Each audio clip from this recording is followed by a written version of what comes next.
I'm about to go level up, I cannot settle for nothing, I never been regular, always knew I could do better, I finally made it this far and I'm not looking back. They didn't see all the time that I put in, now me and the money are way too attached. Still reppin' 919, the city is mine and I put it all on the map. Coming for what I deserve, I put in the work, now I'm about to level up.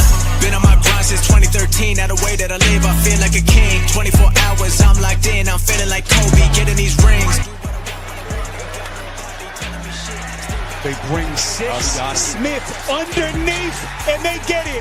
Thornton. Nothing left on my bucket list, but I'm grinding like I'm still in the basement. Ain't nobody who working harder. Money tall like Wembanyama. They be talking for the sidelines while I'm on the court. I've been a baller. I'm about to go level up, I cannot settle for nothing, I never been regular, always knew I could do better, I finally made it this far and I'm not looking back. They didn't see all the time that I put in, now me and the money are way too attached. Still reppin' 919, the city is mine and I put it all on the map. Coming for what I deserve, I put in the work, now I'm about to level up. Always knew my potential, hop in the Porsche and there ain't no rental. Came a long way from studying dental, now I got plaques inside of my bedroom. Already know where I've been headed, I took my risk and I don't regret it. They showing me love, I'm showing it back with every song I've been getting better. I know nothing that's good come free, no 9 to 5, I work all week. Put in my time and it keep paying off, I've been getting paid every time I speak. Used to have dreams of getting these ends, now I make the money go work for me. Can't stop now cause I got what I wanted, ain't nothing I need in my life but peace. I'm about to go level up, I cannot settle for nothing, I never been regular, always knew I could do better, I finally made it this far and I'm not looking back. They didn't see all the time that I put in, now me and the money are way too attached. Still reppin' 919, the city is mine and I put it all on the map. Coming for what I deserve, I put in the work, now I'm about to level up.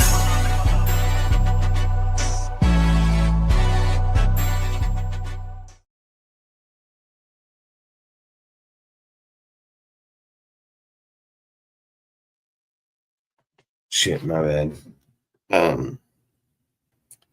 Salute Raider Nation. Appreciate you all showing up. Salute to the chat. Salute to the mods in the chat. Salute to everybody here down on the panel that's going to be here in a little bit. I just want to talk about a few things here for a little bit about Dante Moore, our team, our roster, so many other things.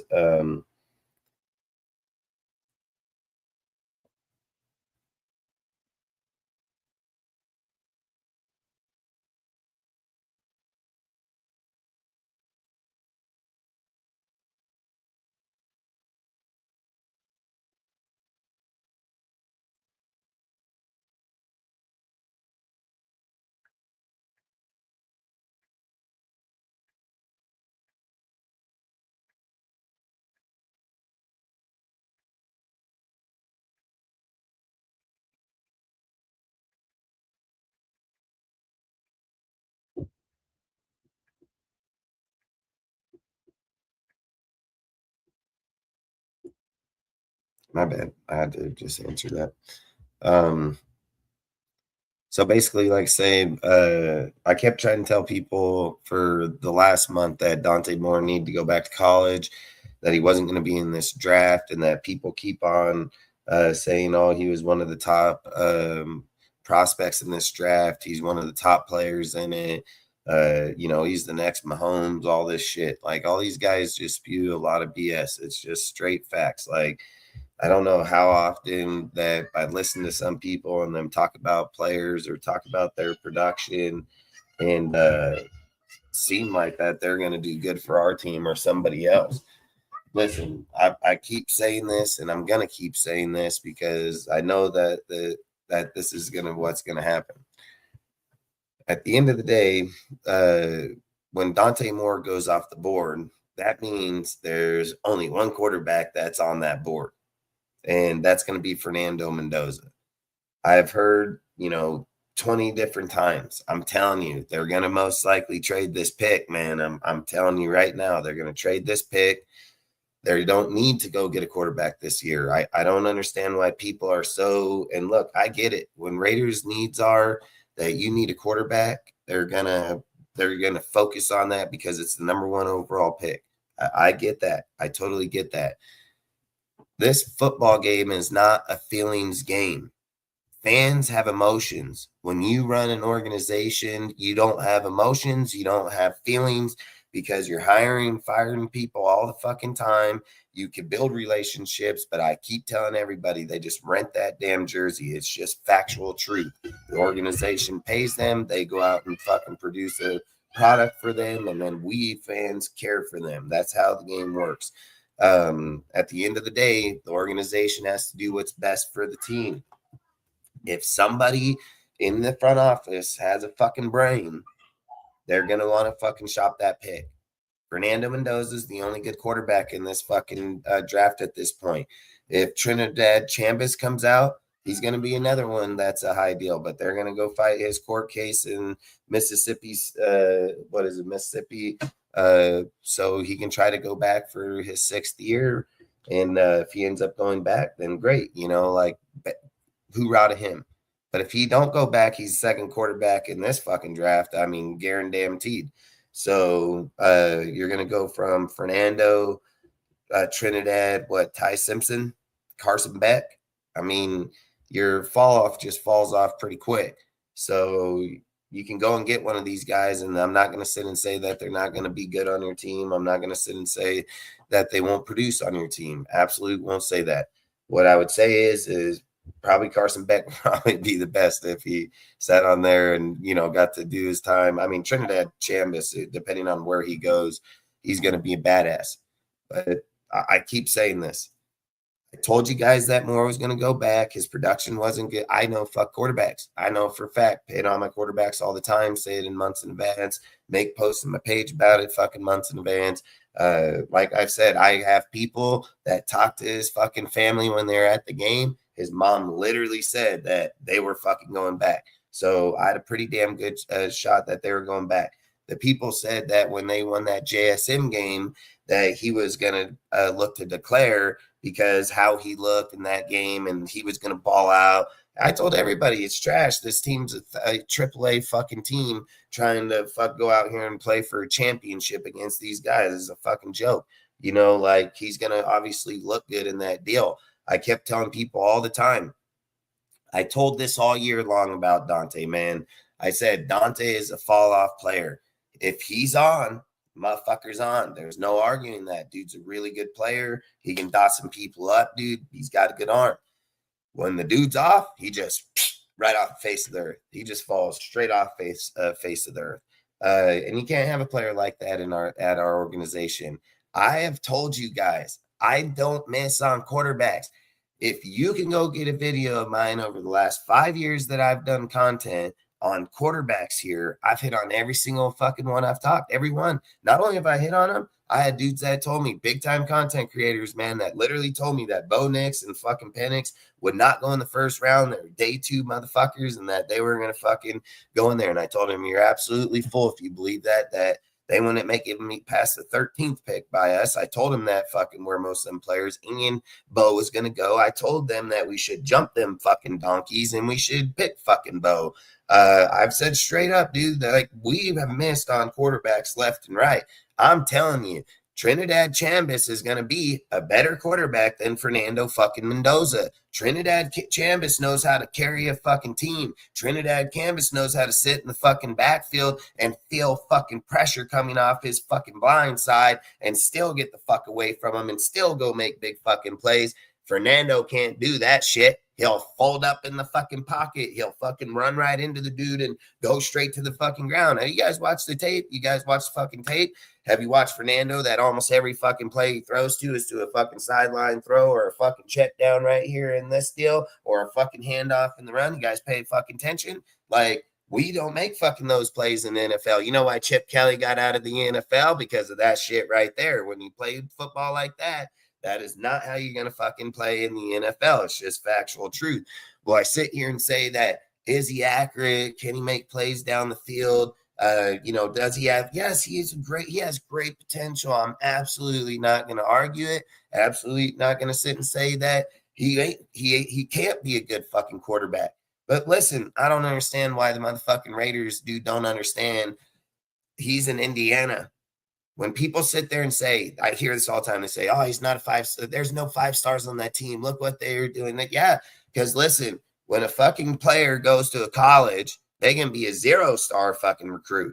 And when they ball the fuck out like Indiana did this year, they can become 5-star fucking recruit. That's how shit happens. Development. That's how you end up boosting your fucking shit right up the fucking deal. Like, that's how it works in college. You have 3 stars that turn into fucking 5 stars. You have 4 stars going to turn into fucking 5 stars. So to sit there and act like Indiana don't just have this solid fucking roster that literally just ass whooped every motherfucker that it came across this year, pretty much. Not have an issue defensively, offensively, run game, pass game, fucking good receivers, good O-line, MVP line in the Rose Bowl fucking goes to the deals. Like, this is not the Raiders. That's not the fucking Raiders. And if we're sitting here saying like, yeah, we're comparing fucking quarterbacks to Seattle, fucking the Rams, the Niners, fucking the Lions, the fucking Eagles, you know, any of those fucking franchises, then I would say, yeah, go get Fernando. But when you sit there and say that he's coming to the Raiders, dude, that the defense is depleted, offense is depleted, fucking, I mean, you got good options, offense. I've said that the whole entire time. I think if you have a good coach, you can probably have a good offense. I'm not going to argue that. But are you going to have a quarterback that has to go out there, compete every single fucking time? Like, this is what I think. Andy Reid showed everybody the tempo, the right way to do the fucking team. He already showed everybody, and I don't see why people don't pay attention to it. And if the Raiders are going to try to rebuild and make you be fucking winners, Matt Jones will be on free agency. You can sign his ass. He can win. The guy can go out there. He can play football. He can win. He got good players. He got good everything. The guy's still young. He can win fucking games. You put him over here, even with Clint, comes from Kyle's deal. Motherfucker can ball out with him. It is not like they can't find fucking the quarterback and the OC in this year's coaching, whatever they want to call it, fucking sweepstakes, fucking 9 teams all looking for quarterback or head coaches. Like, it's crazy as hell.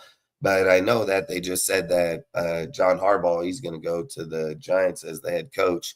So Giants going to get John Harbaugh. So great deal. I've said the Raiders weren't going to interview him. Like I made posts on my page, everything. I knew the Raiders weren't interviewing him. I knew that he was going to go to the Giants. I knew that owner straight up said like he was going to risk everything to get Harbaugh over at that team. So good deal for them, you know, great deal. But I've just said, man, like I have never come on here trying to talk about shit for myself. I've always said, like, if we don't pay attention to the shit that happens in football, college or NFL, if we're not paying attention to how teams fucking win, like, yes, there are a few teams that probably were in the slump, got their quarterback and didn't start producing till year 3. And then they get 2 years of production before they go give them $60 million per year and then wipe off the roster. You know, they just wipe it off. So the things I'm not understanding is like, this is how I think he fixed team, and he fixed it for the long run straight up. Fernando Mendoza don't fix the fucking team this year. It's just facts. I can care less what any person's opinion is. He does not fix the fucking team this year. He's probably going to even struggle, and he probably won't even play for half the year, if even at all the whole year. So Tom Brady has literally talked about that he does not want to start the rookie that they draft or bring in. He's literally said it straight up. So Fernando's not playing for half the year easily. They are going to get a bridge quarterback veteran. I think there's really only 2, in my opinion, that I think that'll probably have the best success in there. And again, these ain't anybody's. I mean, like I said, I would take Malik Willis and I would take fucking Mac Jones. I'd probably take Mac Jones first just because of how he can play. He can play and win, man. And if you have people like Brock, Genty, you know, Tucker, you get a fucking real wide receiver 1. You go give options here this year, and you have Mac. I mean, you got a good chance to go do something. So I've even said pair Genty up with dude from Penn State. You can kill it. You can just murder motherfuckers this year. So like I've said, I mean, we have a good roster, but I don't think we have as good a roster as people think. I mean, Dante Thornton did jack shit this year, and to go out next year and just make a massive leap and act like he's just going to change everything, yeah, I doubt that. Fucking maybe 600 yards, maybe a few touchdowns. You got to remember, I mean, there were plenty of balls just literally put in this dude's hand, and he dropped it. So I think he has, obviously fucking hands problem. And until he fucking fixes that problem, I don't care who dots his ass up, he's going to still drop balls. So, I mean, like I said, he can be a good option, I guess, if he gets the right coach and, develops right. Won't say nothing about it. We'll just have to wait and see. But the option is reality is next year you don't want to win anyways. Like, if you're just being dead ass honest, if I'm being dead ass honest, this would be the way you would do this draft. If you go out this year, you have the number 1 pick. Fernando Mendoza is the only motherfucker quarterback in this draft. It's just factual truth. That's demanding that type of caliber of draft cap or anything. I mean, like I said, I would not doubt it if the Rams took fucking Chambers with that pick that they got. I don't know if it was Falcons or Bengals. I know one of the two, but long story short, if they were to take Trinidad Chambers, the Rams sit him behind Stafford for the next 2 years, yeah, good luck after that. Chambers can kill it, but I just Chambers is too good. Somebody's taking him. I just don't think it'll be. I don't think it'll be top 10. I mean, I can most definitely see it being a Jackson Dart issue again, just like I called him too. Literally called that fool in week 3. People said, "Oh, this guy's a 5th, 6th round pick. He'll never go in the first." Like, these guys don't know shit about quarterbacks. I'm just saying, like, I feel at the end of the day, I don't think you target a quarterback this year. You have Aiden O'Connell. If you have a competent coach and you get Mac Jones or Malik Willis, I mean, I think you just go Mac Jones. He fits the same type of deal as Aiden O'Connell. He'd probably be really good structure for both of them. Malik Willis is more, if you got Chambers and you got Willis, I would have zero issue with that. But I just think you're going to keep Aiden because he's on a rookie contract, so you're keeping him for sure. You're most definitely getting rid of Pickett and Geno. So you're going to get a veteran that's going to go in there. And I've just said Mac Jones is too good. I mean, I think he's a good quarterback that can help win games. We're not trying to win a Super Bowl because you're not going to. I don't care how big of hopes you have or not. It's just not fucking happening. Like, everybody can talk about fairy tale stories. But again, look at the fairy tale stories that went around with those leagues that's been on for fucking 60 years. You can't do that shit. Can't do that. Like, if we get lucky, just like any one of those other teams that got lucky. But again, people talked about how good Kingsbury was, how good Jaden, how good all this fucking Redskins team was. Yeah, they had a lot of hype last year, and they went on and did a lot of shit nobody did. And then this year, they just fell the fuck right off the face of the earth. So, I mean, you can just be up one day and down the next. It's just how the NFL works. So I think, like I've said, the Raiders are not going to be put in a position of this caliber probably ever again, or in probably the next 20 years, period. It don't even matter. I mean, don't get me wrong. If you have next year, but again, next year you can do it anyways because it doesn't have the same meaning as this year's. Next year says like there's fucking 20 quarterbacks in next year's draft. I mean, there are going to be 10 teams need a quarterback and 10 other teams getting backup badass quarterbacks. So, I mean, if I was just going to be honest, you're getting like 5, 6 good damn starters, and you're probably going to get another 5 or 6 good starters as backup. So, I mean, there's going to be a lot. There will probably be people that lose their job just like coaches lost their job this year. So, I think at the end of the day, the Raiders draft cap will never be as high as it is going to be this fucking draft. Just facts. You have the number 1 pick. You have the number 1 quarterback. You have multiple teams right behind us that want a fucking quarterback. So, and I think the Jets want one for damn sure. Like, I feel like they don't feel like they're not getting Aaron Rodgers. He's about to retire. I don't think there's a quarterback in the draft or in free agency that can probably help them out again. The Jets, I mean, literally just went with Fields. Everybody, like, I don't think they can do that again. I think they know they have to get a quarterback here. And then this is just where shit gets great, because I don't care what most people say. All right. Max probably is gone. Max probably going to go bye-bye. They're probably going to fucking ship that fool. And they're going to probably pick up 2 more first-round picks on him. And I'm not going to say they'll do it this year. They may do it next year in a 0 dead cap year in 2027, dude, depending on how he finishes out. Does he do surgery again? Like, but that could also affect his draft at that point because of how other teams are looking at it. I think if you're going in full rebuild, you're going to start going and just build your core back up from the inside. I think you just got to go all out in this draft. You fucking trade Max, you get the first 2 first-round picks. Regardless, who gives a shit where they're at. You can get 1 pick this year, 1 pick next year, second 2, 2 first, a second, however you choose to do it. But the trade with the Jets is like holding hostage, because you want Averill Reese. Like, that's the guy you want. Like, you want to get him. But the more I think about it, I'm like, okay, you want Reese, man. Like, that's the target. So if you can make the trade with the Jets, and you can't get too damn greedy, because if you get too greedy with the Jets, then they're not going to want to do the trade. So in this case, you have to think, you just got to play smart. And you got to have a little bit of flex if you want to do it. I would try to sneak every one of their first round picks, everyone, both this year, both all 3 next year.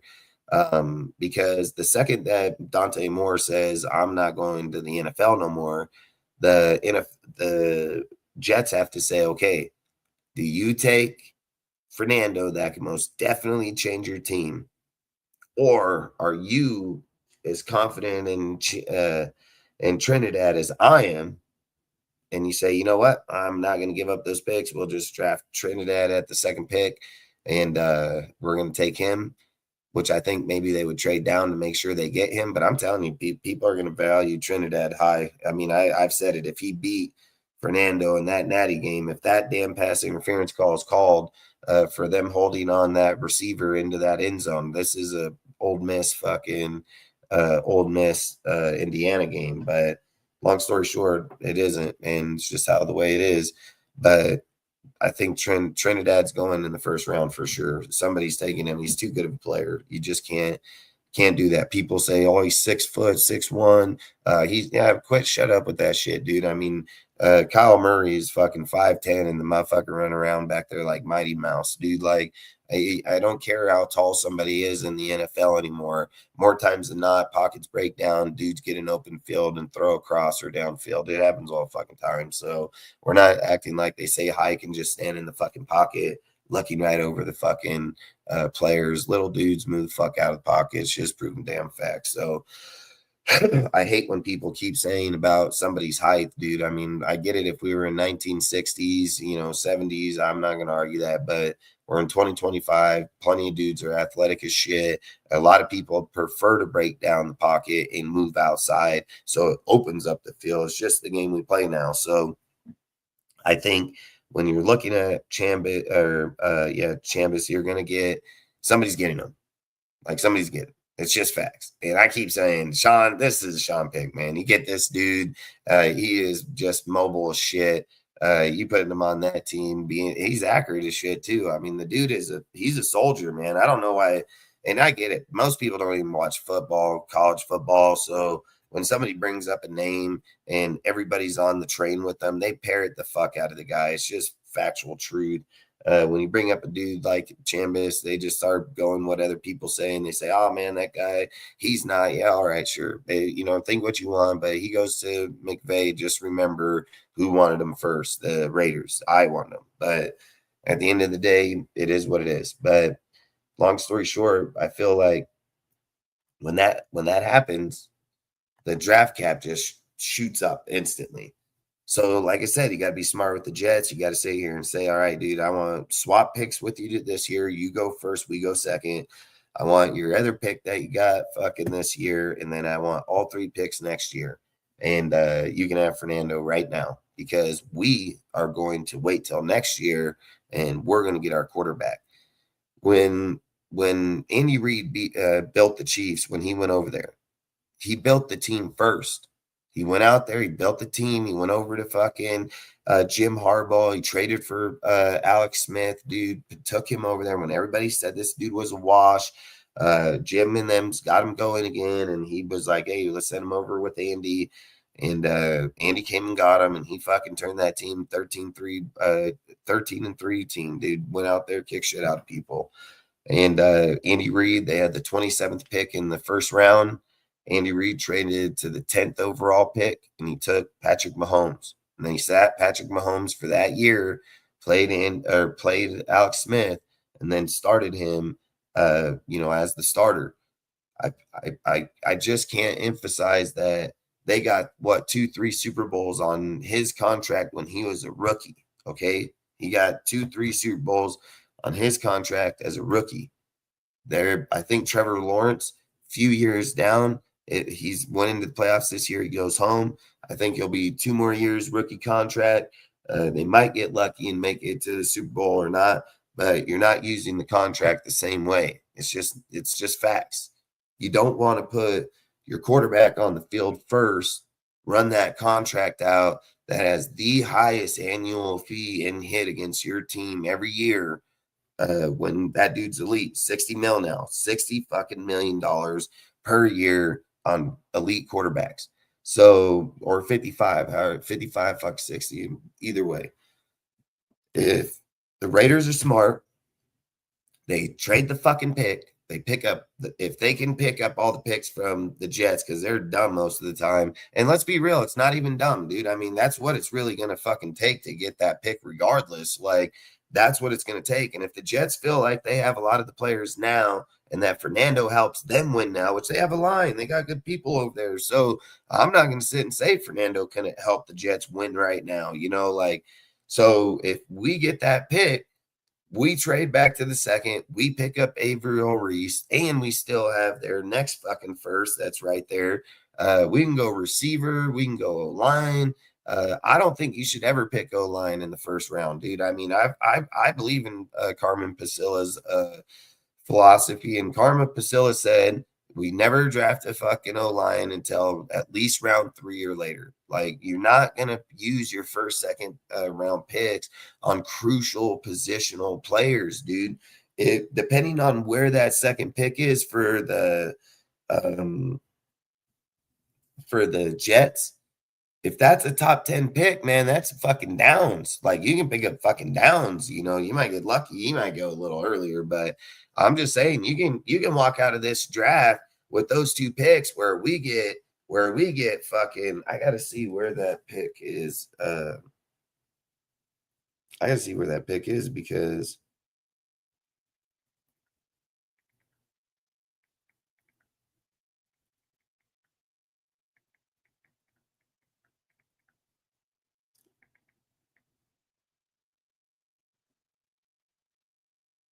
God damn, babe. Are you gonna turn that fucking heater off or what, man?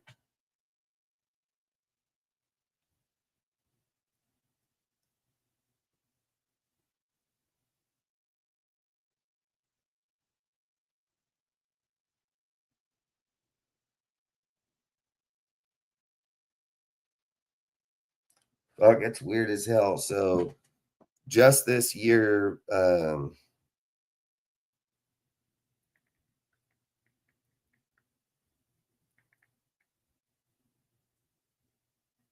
So just this year,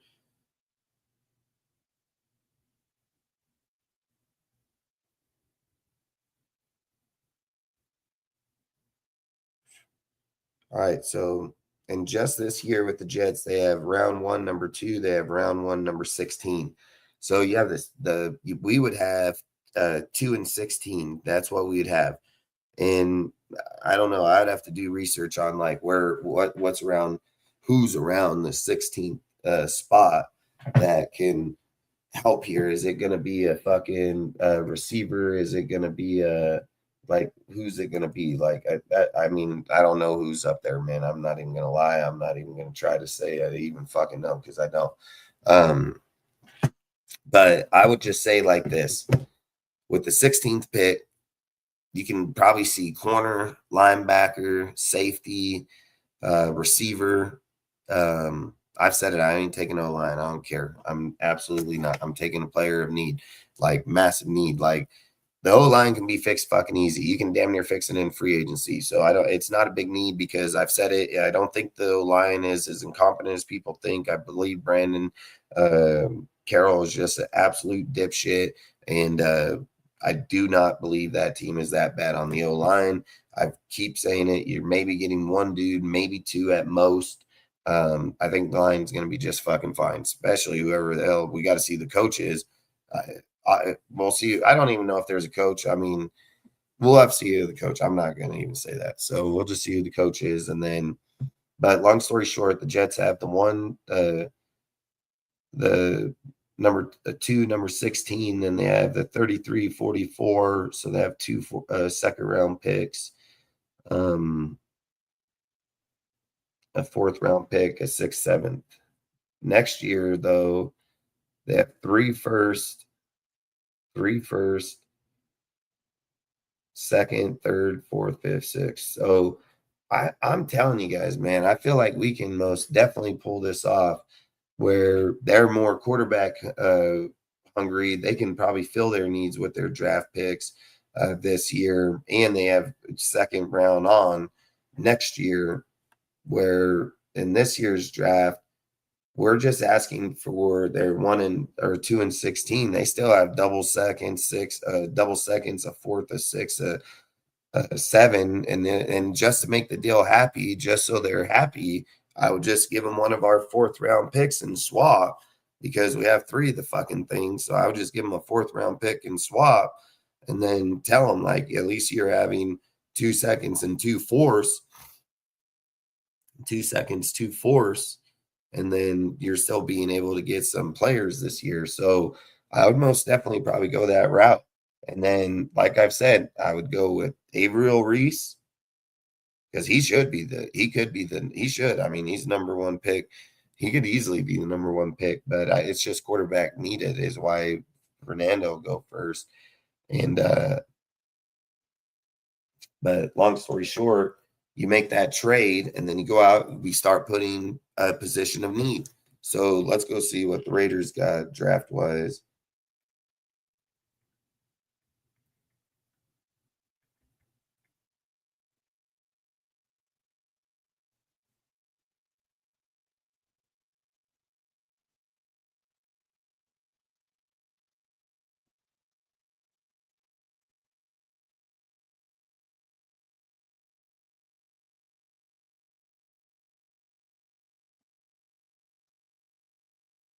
All right, so we have number 1, obviously number 1 overall. Why do we have the 36th and the 2nd pick? I mean, did we give up the fucking pick or?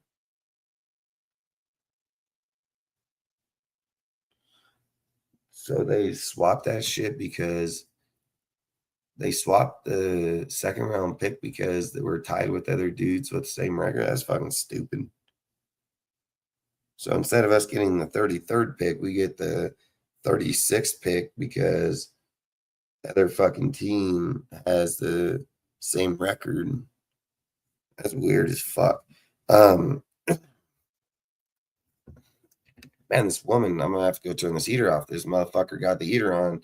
Like we're cooking in this motherfucker.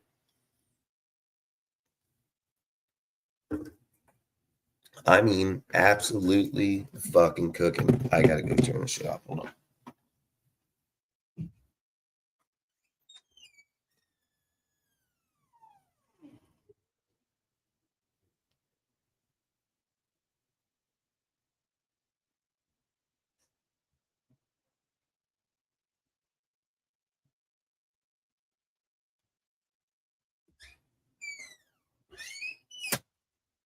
I mean, holy shit, man. So we have the first. So if we did the trade this year,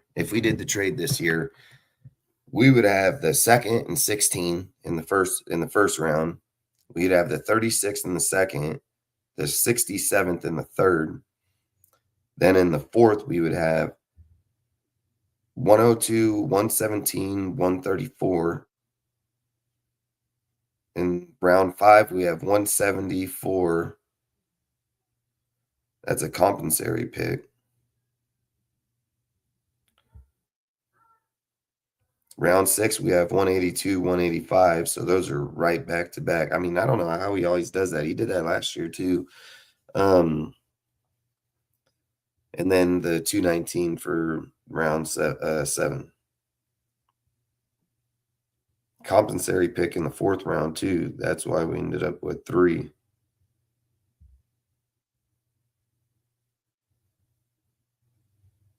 That's pretty good.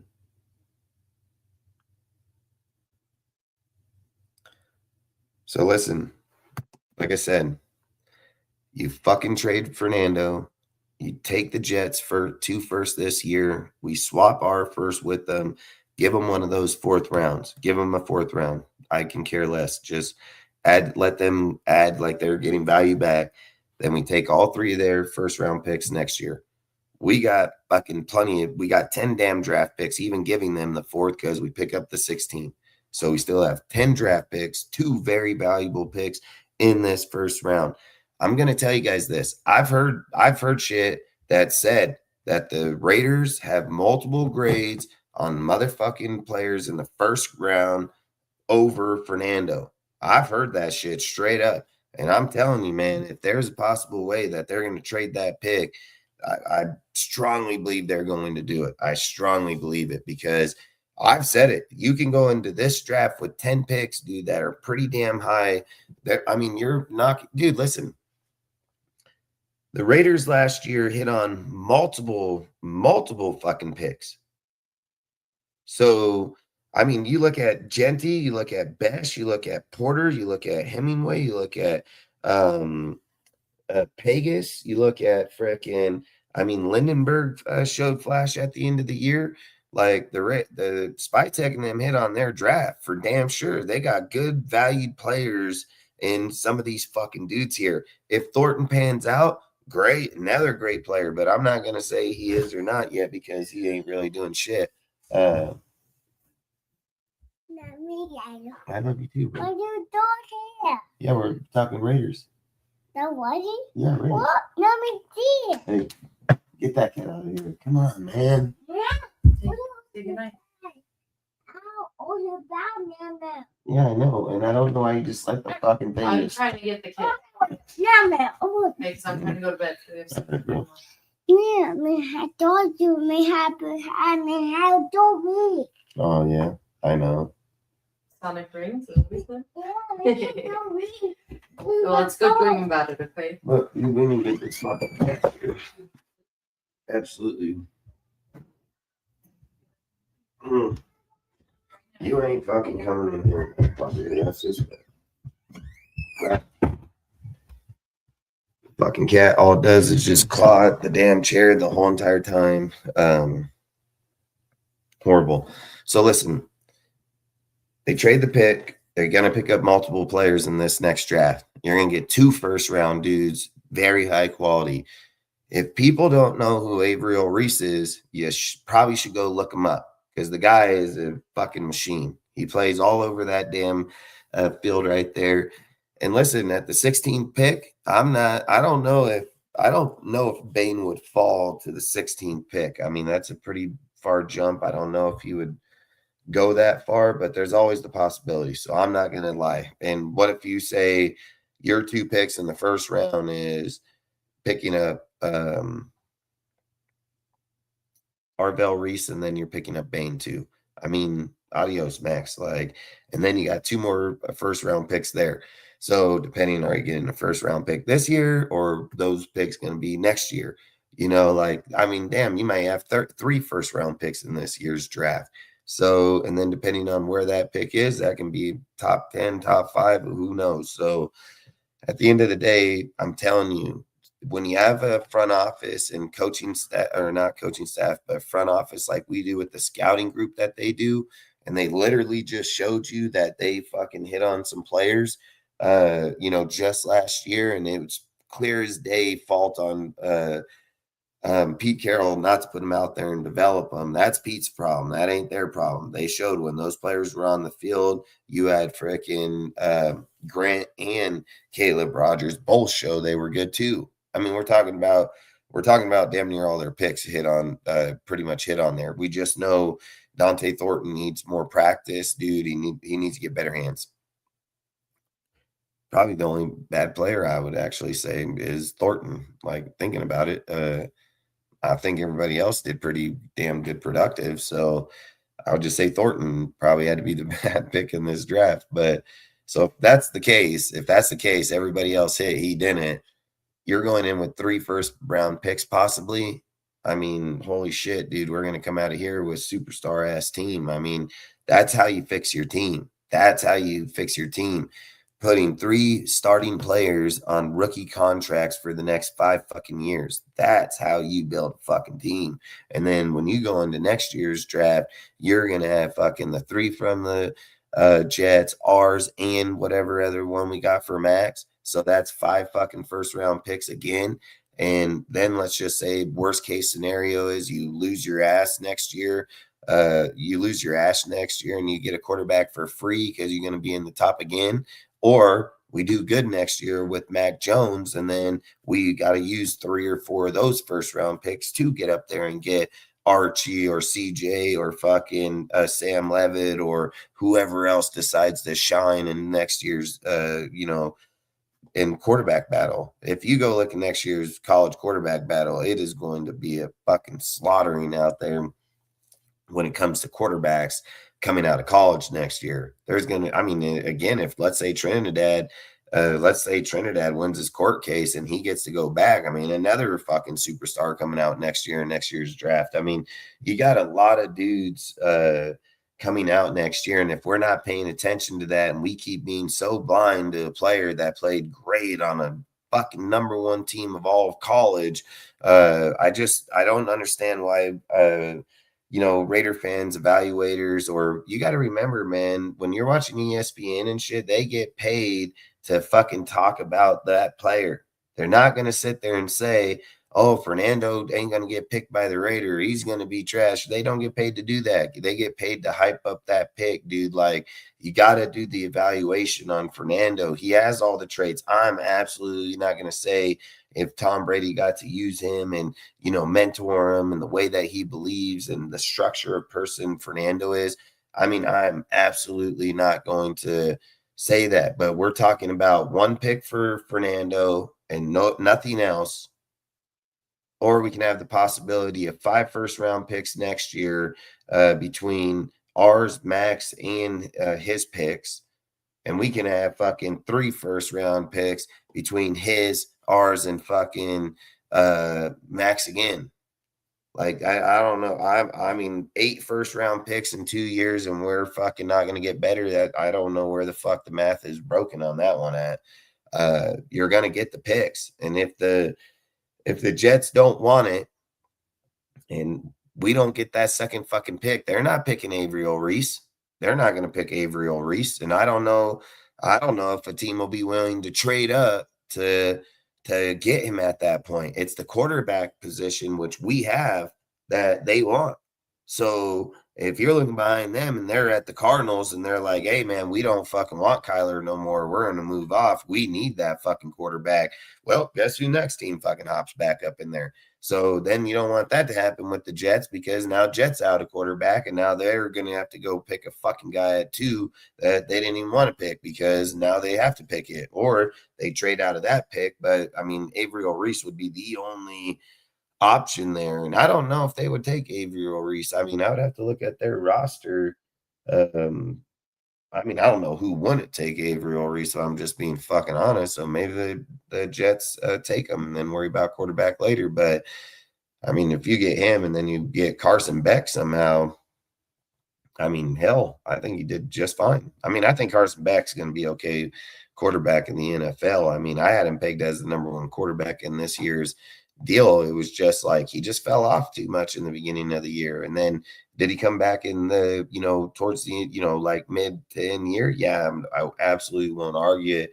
But when you go to schools, when you make those changes, where was it? Georgia to there, I think, you can't have fall off that big coming to a team like that. And I get it, new coordinators, new players, everything. I mean, I don't know. I mean, I like Beck, so I'm not going to say, somebody picks him up here in rounds 2, 3. I mean, he's going to be just damn fine. So he might even be damn first round if Trinidad goes back, because now we're talking Ty Simpson and fucking Beck. I mean, fuck. I'm taking Beck over Ty. That's for sure. So that's for damn sure. I mean, Ty should have went back to school. I don't know why the hell this guy came out this year. He's another Dante Moore. If you can just put him on the bench for a year or two, Ty can be a great quarterback. I will not argue that.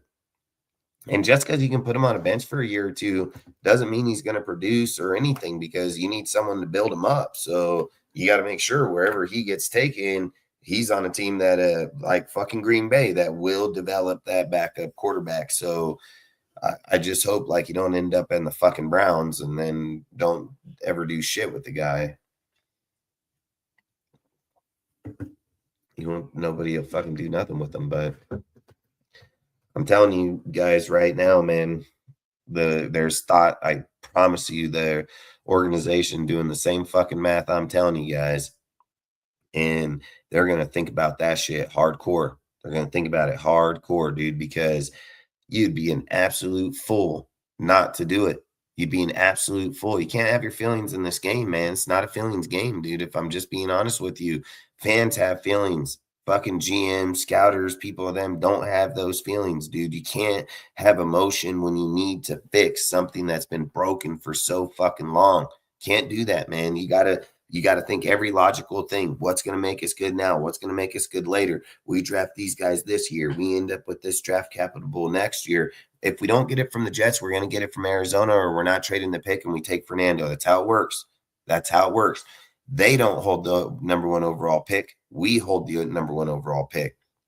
Can we use Fernando and take him? Yeah, nobody's going to argue that. Would he do good here? I'm not going to say in the next 2-3 years if we build up the roster and the team and he's here. I absolutely will not say he will.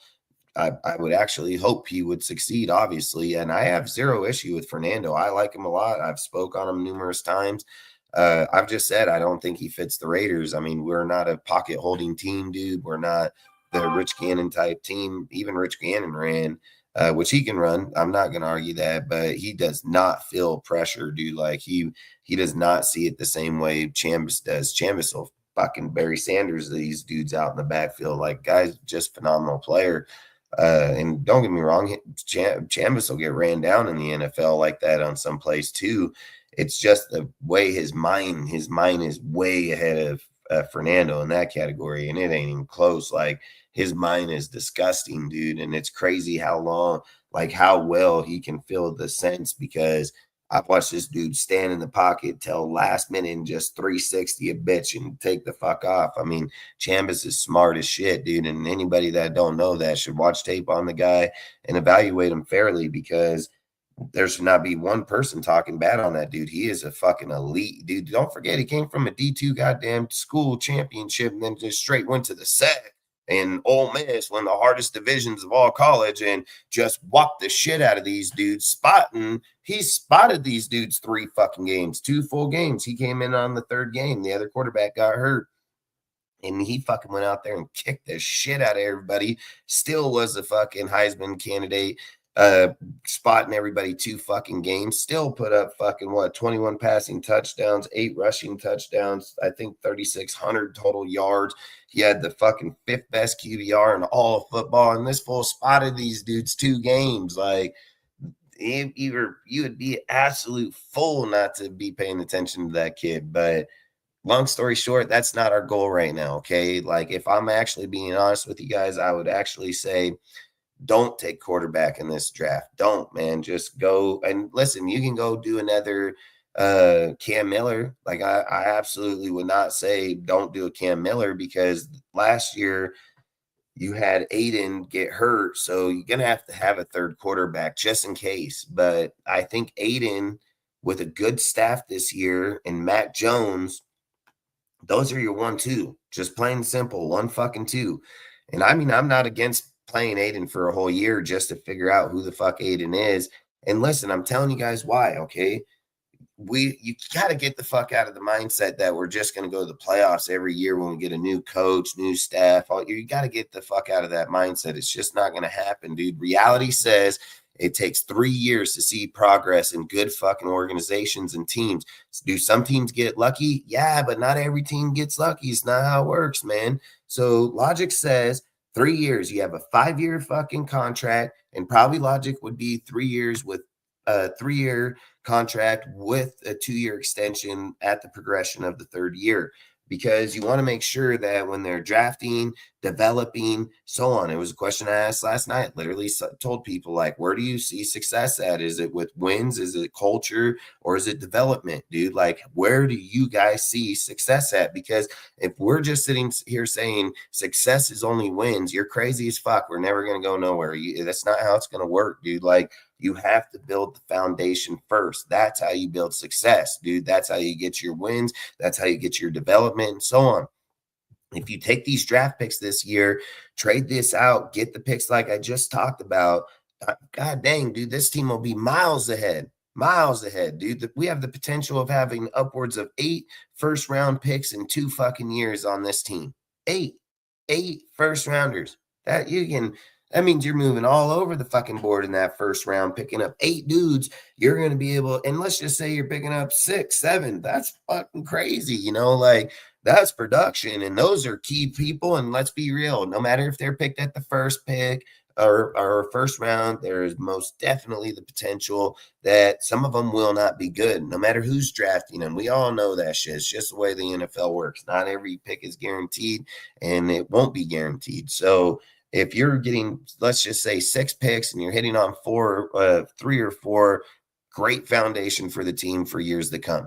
You know, like, you're doing damn good. You're getting 8, hitting on 5. Damn, we're killing it. And let's say you're getting fucking, I'm just going to say like right here, if you're getting Avery Reese, he plays all linebacker position and DNs. He plays the fucking half U, man. That's what he plays. Every fucking spot across that DN, outside, inside, outside, and DN. You know, like, he plays it all. So, very crucial player.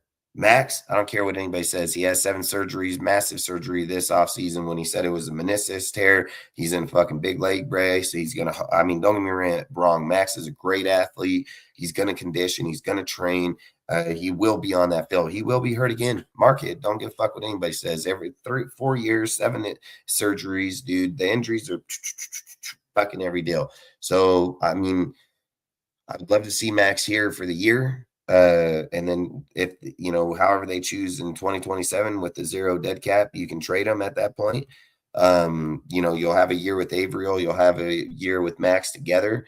It's good. I think you're doing Max dirty. I think if you do that, in my opinion, I think if I think if you did that, I think you're just fucking Max, man, if I'm just being honest with you, because how can you play with the dude for a year and then trade him and give him the spot? What I think you do is you just trade him now and give that dude the spot. Like, that's just how you do it, because you can't do that to Max. He's been here. He's a diehard Raider, but I've said it. Good organizations be able to look at talent and say, okay, you're playing good at now and you're doing this. And, what do you have? 10 sacks this year? 10 sacks, 17 games. Great pass rush or run stop game this year, no doubt. But production keeps falling down, and it comes into those the sack category. Injuries keep plaguing, surgeries keep coming. You just got to be smart, man. If you're trying to build on a good organization, you want to put developmental players in these spots, young contracts. You got to make the money young again, man. That's just what it is. The game can't be a feelings game, man. It absolutely can't.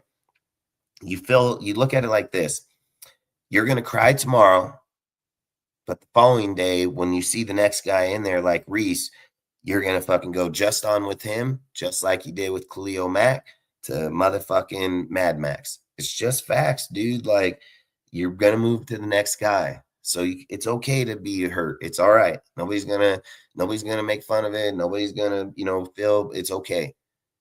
But you will move on. It's just facts. So do you want to do it? Do you think we should do it? No. I mean, everybody thinks the same. I think the same. You think the same. Nobody's disagreeing with that because it's just Max is a great player. But you got to also look at what are you doing with your franchise? Are you just going to go out there and say, okay, all we're playing for right now is for Max to make MVP or get the sack lead, break the sack record. We're just playing for Max. That's why we're here, because that's all anybody says, man. Max, Max, Max, Max, Max, Max. The same shit about Derek Carr. Oh, Derek Carr, Derek Carr, Derek Carr. Like, everybody just has these issues. It's Raider fans in general, just period. But I think at the end of the day, you're just starting new with everybody. Well, I mean, you think you need Max Boyce to be over? He's going to most definitely try to speak over them and try to tell them, dude. And everybody thinks that's okay because you guys want a young head coach, but one of your players is going to overvoice him. Like that's what you guys want. So your head coach going to get fucked because he's going to go to favoritism. Just like everybody fucking does. AP did it included. The favoritism kills everybody's job. It's just facts, man. So we can't set up our head coach to fail right off the get-go. So it's just, I mean, if you have Brian Flores, that's a different topic. I mean, that's a way different topic. But if you're telling me you got Clint Kubiak or something like that and something don't go wrong right in there and Max comes out there and rings that little dude's ass, I mean, yeah, that's absolutely not going to be a good deal. So I've just said sometimes players' voices are bigger than the coach in there, and you need a coach that has a bigger voice than the player. Like, it's just what it is. But I think at the end of the day, just get the draft picks. You build up the fucking deal. By next year, you're getting your quarterback. I mean, if there's nobody in here that thinks Archie is better than, or Fernando is better than Archie, you are absolute fucking crazy. I mean, Archie Manning is elite, dude. Like, that kid is elite. And he showed that shit in that Michigan game where he just looks effortlessly and the shit he does. And I mean, he's going to be great this next year. I mean, he was a guy that fell off right on the beginning of the year, and people were just thinking like, what the fuck happened here? And then all of a sudden his dad and them must have got to this fucking guy real quick because he just turned that shit around real fast. So he made one championship for Texas, bro. I mean, Archie's phenomenal player. So, I mean, same thing. Tom Brady has publicly spoke about CJ Carr as in how he likes him publicly, just literally went on a whole deal about him. He ain't done that on his own terms about Fernando, not to the Raiders organization or anything. He's literally only talked about him in the contents of him broadcasting during the broadcasted game and then people talking about him. Like, there is no public statement from the Raiders organization of John Spytek or Tom Brady that even says that they want the quarterback. Like, you would think, man, when you have the first overall pick and you have an interview and somebody says, oh, you're drafting Fernando Mendoza, what do you think you would say? He's our guy. He's our guy. We're going to take him with the first overall pick, just like the Giants did tonight with John Harbaugh. They said, we know you're going to be meeting with the Falcons and the Titans tomorrow, and we know the Titans really, really like you. We're not letting you go down there, bro. Listen, we're going to just give you the fucking checkbook. You're going to write your shit, and we're going to change this fucking organization. That's what they're saying.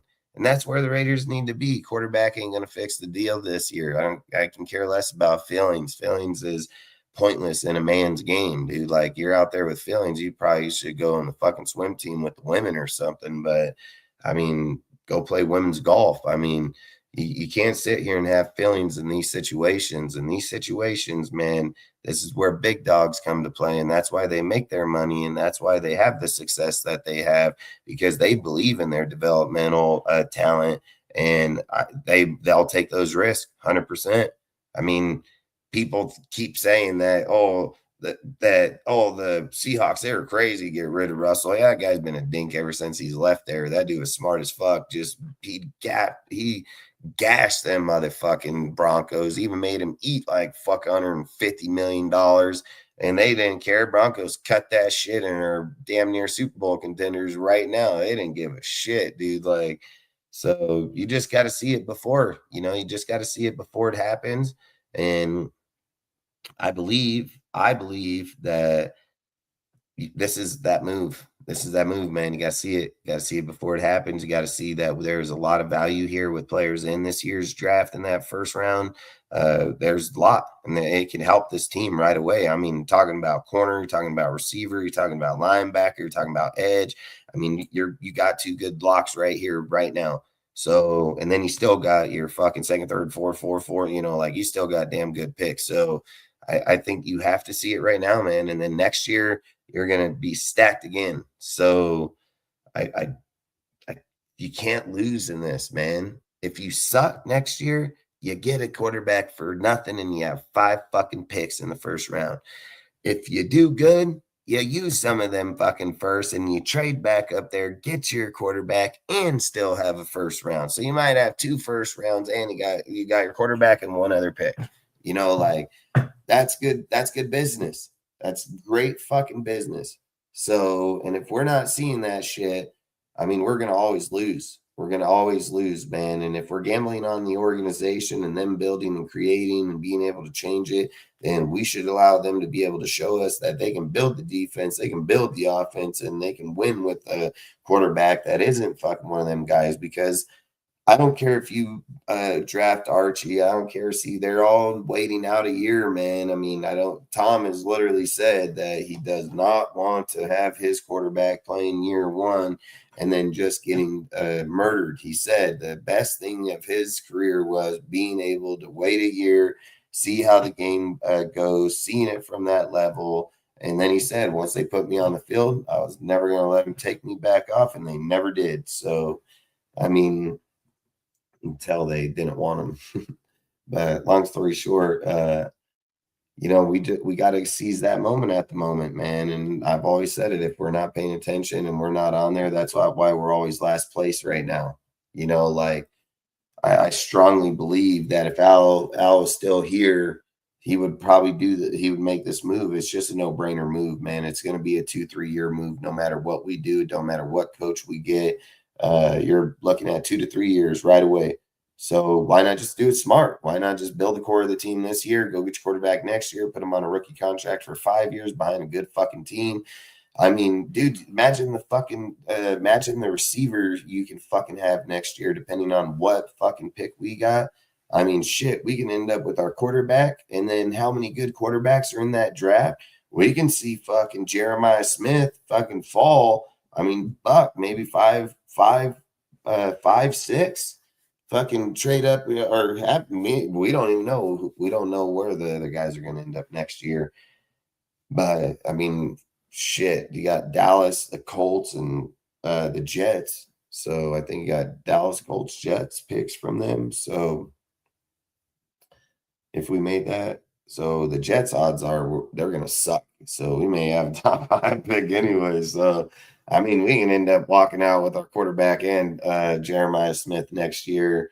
Then you're pairing him with Brock and Genty and all. I mean, you got to think about what motherfuckers are in these drafts. You end up with Ryan Williams, you're still fucking balling it. Like there are a lot of good players, dude. So I think the Raiders, I hope, in my opinion, because I've always said I don't really care about fans' opinions because a lot of them think too much with their emotion versus logic. And I would just say, at the end of the day, I'm hoping that they're looking to just shoot big, man, because this would be big. And I mean, I've said it. I just don't know when it comes to the head coach. Right now, I mean, I've heard they've liked Stefanski. I mean, I've heard that Flores. I've heard all these deals, but now you have the Steelers locking in on the Steelers locking in on Flores. The Ravens are locking in on Flores. The Jesse Minster's getting locked in by the Ravens, already had interviews. I mean, the things that I'm not understanding with Raider fans is in their logic, why do they think that they're going to come to a team that's broken, people of those calibers, and that they're going to come here and want to be here? Like, they're not going to do that, man. Like, I get it when people do, their polls and projections of where they're at. But listen, when we started this projection in the offseason, we were looking at like 4 teams. We were looking at like maybe 4 coaches. So landing one of these higher guys, yeah, that was probably a possibility because there wasn't very many spots for these guys to go. But guess what? The NFL said it again. They said, yep, we're going to fuck them Raiders, man. We're just start firing all these fucking coaches at high caliber positions on fucking high caliber teams.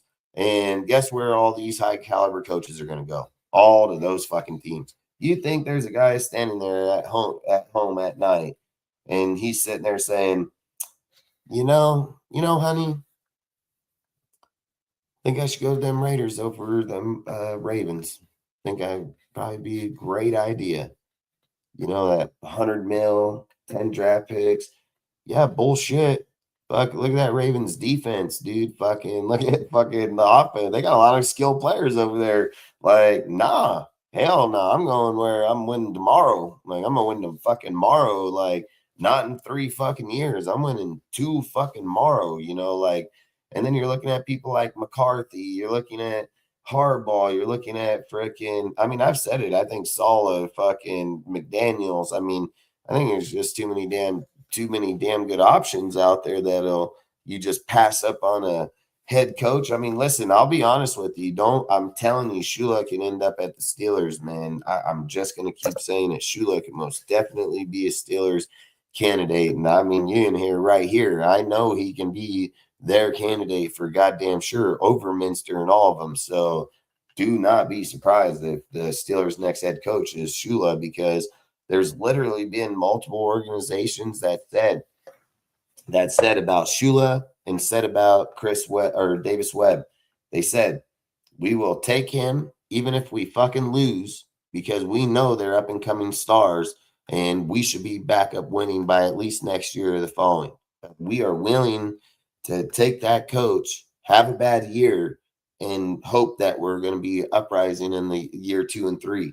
So, I mean, they're willing to make fucking gambles and changes. That's massive, man. I mean, whoever says that, whoever comes out and says, yeah, I'm going to take that coach, man, and we're going to lose and we're okay with that. Like, but years 2 and 3, watch out.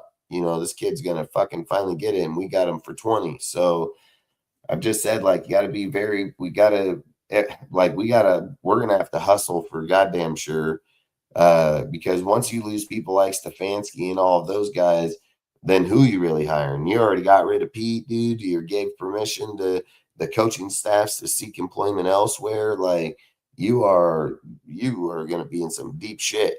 You're going to be in some deep shit. And if Patrick Graham gets a head coaching or defensive coordinator job, with the Rave or the Commanders or head coaching interview with the Dolphins.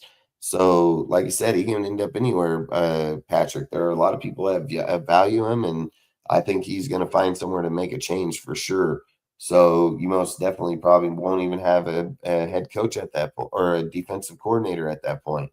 So, Raiders got to most definitely be smart in this hiring. They most definitely got to shoot for the sky with the best people possible. But the second Harbaugh goes off that board, you're starting the ticker. And we interviewed Euro today, which I've told you all, I like that guy a lot. I would love to hire Euro as defensive coordinator or head coach DC for the Raiders. I mean, this dude's been through the McVay tree, dude. He's been through the Sean Payton tree. He's been through, the guy is a phenomenal coach, man, and he's been through a lot of places. I think he has a great mind. He develops players all over the place, dude. I mean, you look at his team last year and where they were defensively and look at where they're at this year. The guy just fucking shoots up the board. So, and he's a very good schemer, man. I mean, look what he did to the Rams in the playoffs. I mean, he's a very good schemer, man. So I would not mind him, but you got to also face the facts that he was a minority, Rooney Rule candidate. That's the second candidate that's been interviewed for the Rooney Rule. That's all you have to interview now. You can hire whoever the fuck you want at this point now. You don't need to do any more satisfying interviews or not. If they want to hire someone, they can hire somebody. And when you have a deal like the Giants go down like that, it triggered the start. Like it triggered the start. Now other teams and coaches, they're all gonna be shooting now because they're like, all right, they've started it, and now we can fuck see guys getting signed tomorrow to another and another, like you've already started you tipped the first domino over. So Raiders better be smart on this one, man. Don't be the last domino, man. Like, do not be the last domino. So, and that's all I can say. I mean, our team has a lot. I mean, we got to get rid of a lot of veterans. We got to get rid of a lot of young dudes. I mean, if I was the Raiders, I would cut every single Pete Carroll hire. Every hire that Pete brought for players and coaches, I'm fire every one of them. Don't give a fuck. Any player, I don't care if I give him 2 years, I'm firing him. Just get rid of that fucking guy. Like, can't have none of those dudes on this team, man. Freaking absolutely none. And then, you can't have any of them. Them guys are all garbage, dude. Every one of them. I mean, I would fire Kai Blue Kelly tomorrow morning. Like, literally, I'd be like, yeah, your ass off my fucking team. Like, you trash as fuck, dude. Like, this guy is horrible. People will be like, oh, but he got two interceptions. I don't give a fuck, dude. I don't care. Broken watches right 2 times a day, and that guy's shit, dude. He was broke every day. He was broke every day. How many passing touchdowns on that dude just got murdered on? How many fucking yards on this dude got murdered on? Like, no, there ain't even a conversation to have, dude. I mean, you got fucking what is it? Tyrell. Is it Trayvon Diggs? It's Trayvon Diggs, right? No. Yeah, it's Trayvon, right? It's Trayvon Diggs. Fucking, you have him where he gets multiple interceptions, but damn, when this dude misses his shit, he's just burnt toast. He's just burnt. That's why they got rid of him. They got to cut that motherfucker. And Kai Blue Kelly ain't nowhere on that guy's level. You got cut, axe, see you later, motherfucker. Get out of here. Like, you can't do that shit. You absolutely can't do that shit. So I'm sorry for you guys, man. I didn't have my comments up. I will go back through here and I'll look at them. I always do it, bro. I'll just be honest with you guys. I'm like the worst. I just absolutely hate. Like a long time ago, I mean, a lot of guys, you guys are all great these days, so I'll just start leaving it up. But a long time ago, a lot of dudes just come in here and just talk shit, and I just turn my shit off. I'm not here to give a fuck with anybody negative, I mean, we all have our opinions, and I have no problem with somebody not agreeing, but when dudes just fucking sit there and start shit in the chats, dude, keep saying it's just horrible. But long story short, appreciate all you guys, man. Appreciate Lucky, Seth, STV, Ahmed, Rosetown. Appreciate all you guys, man. Really do. I'll go through here and read some of these in a few minutes, but I'm just going to keep talking for a few minutes. But I just think with the team, it's not popular, like I said, for us to trade back and do what I said. It's not a popular take. It's absolutely not. And will there be Raider fans that are mad? Yeah, I can give a fuck. I can give 2 fucks if they're mad or not. I don't care. This is the difference. You're mad every year and you still have a shit team. You may be bad this year, but I'm a fucking balling next year. Like, facts. So I can care less about somebody's feelings than when you're trying to run a multi-billion-dollar company. I'm never going to just shit on a guy like that. I don't mean it to that. But sometimes you have to make moves that other people don't agree to be able to see the end of the tunnel, the light at the end of the tunnel. Sometimes you can't just go with what everybody keeps saying. Oh, do this, do no. You got to be the guy that pushes it back and does something different, dude. Like, you absolutely have to do something different. And if I was sitting here saying, like, well, we don't have the front office, and we don't have the drafting, and we don't have nothing that can prove it. Listen, with what Spytek and them did just last year, coming in short deal, coming with that team, going through that draft, hitting on all those players, I would say you're a moron if you think that. I would just say you're an absolute moron if you think this staff can't draft. Like, just give up talking football. They can draft.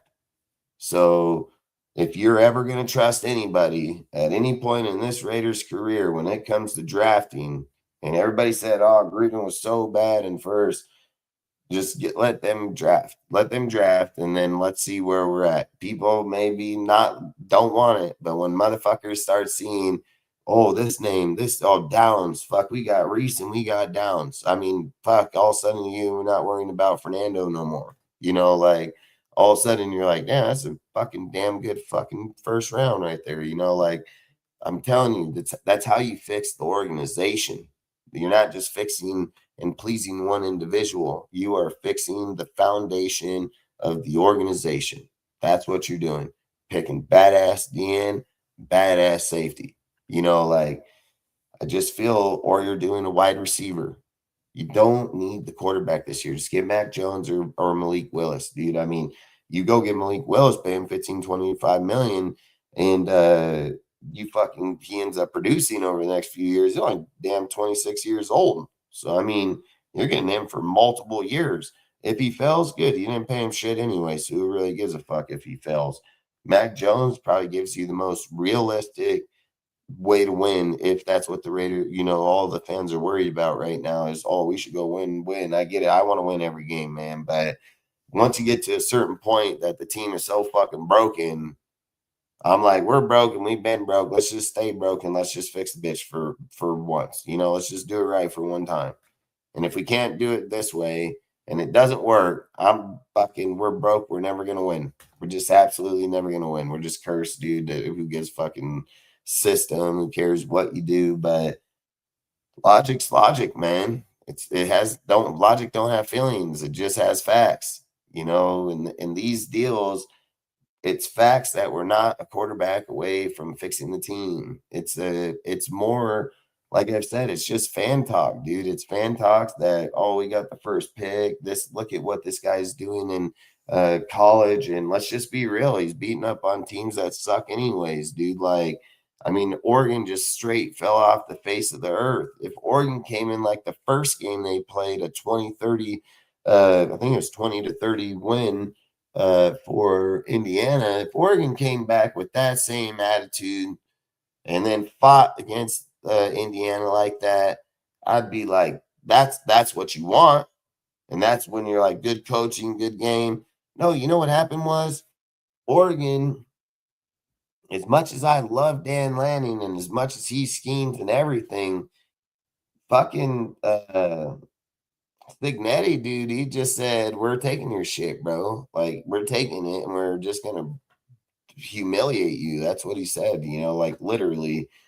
He's just like, we're going to take your shit and then we're just going to humiliate the fuck out of you. So I don't care what you think you're over there doing in Oregon. I'm just about to dog walk your ass, dude. And then, just like I've said, it just shows when quarterbacks get exposed in college on good teams like that, their whole team just goes to shit real quick. So everything on that thing just falls the fuck apart. So all I'm saying is I feel if you get Mac Jones, you're going to be just fine. You're going to be just damn fine if you're trying to win. If you guys are happy with 6 wins, Max is winning 6 wins. I mean, if you're happy with 8 wins, I think Mac can get 8 wins. I would not say Mac can't get 6 or 8 wins. Like, I think he's a damn good quarterback in a good system. He's going to get those wins. So if Raider Nation's content with that deal, then that's fine. That's where we should be. But if any guy that comes out here and says, oh man, we gotta fucking be up there. That's the only way that it's gonna work. Like, why did I read that message?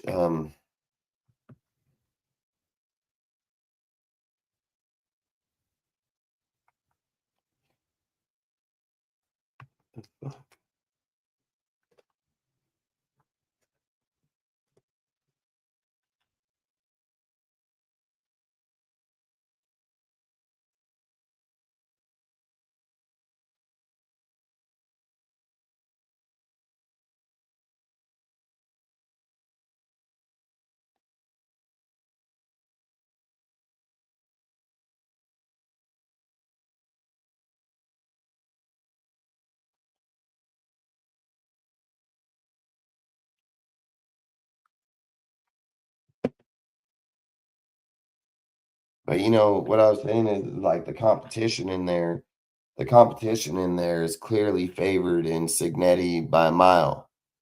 And then you sit there and look at it like that team works so well in tandem, better than any team in all of college. It's just fact. It's a well-oiled engine on all calibers of fucking motion, like literally fucking offense, defense, special teams, fucking receivers, run game, fucking O-line, linebackers, fucking, I mean, goddamn, you want to keep going on, we can. I mean, they're just solid in every fucking category.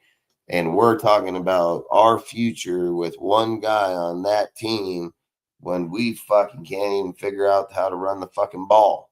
Like, I think that's just an absolute dumb fucking mistake, dude. I mean, I think it's until you can get coaches in here that can coach and do that. I think the right way to go is get the players first. Just go get the players, build up the deal, and then get your guy. Once you know your coach is established, he has 5 years, dude. He comes in here. He's going to play with the veteran quarterback regardless. So I don't care if you draft quarterback. He's going to play with the veteran quarterback regardless. And then, I mean, who was the last guy? Was it Burrows? I think it was Burrows, right? That fucking came in like that. First overall pick. CJ Stroud. CJ wasn't the first overall pick because I think that was the same year as Bryce Young.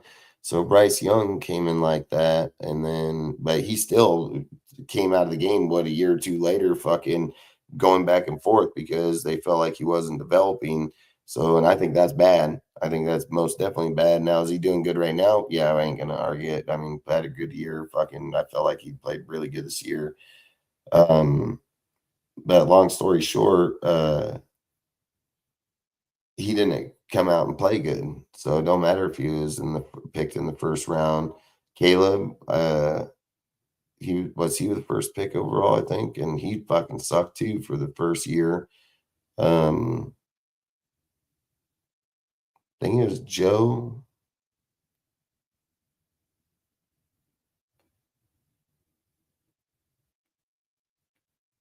I mean, I think it's fucking it, to be honest with you, but